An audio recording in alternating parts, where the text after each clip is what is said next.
السلام علیکم۔ کرکٹ کی دنیا میں خوش آمدید۔ امید ہے مزاج بخیر ہوں گے، اپنا اور اپنے آس پڑوس کا ڈھیر سارا خیال بھی رکھ رہے ہوں گے۔ ناظرین، ایشیا کپ 2023 جو 5 سال بعد 50 اوور کے فارمیٹ میں کھیلا جائے گا، پاکستان اور سری لنکا میں 30 اگست سے 17 ستمبر تک جاری رہے گا۔ اردو میں کمنٹری کون کریں گے؟ شائقین کرکٹ کی طرف سے بار بار یہ سوال پوچھے جانے کے بعد ادارے نے کمنٹیٹرز کے نام بتلا دیے جو کمنٹری کے فرائض سر انجام دیں گے۔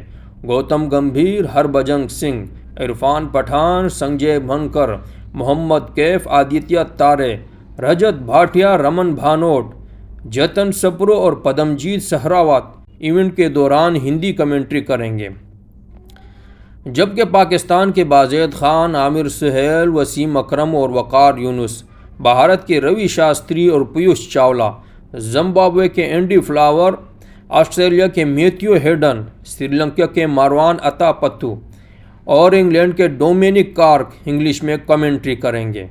عجیب اور حیران کن بات یہ ہے کہ پاکستان کرکٹ اور کمنٹری کا ایک بڑا نام رمیز راجہ، جو حال ہی میں پاکستانی کرکٹ بورڈ PCB کے چیئرمین بھی رہے، کمنٹری پینل سے بالکل غائب۔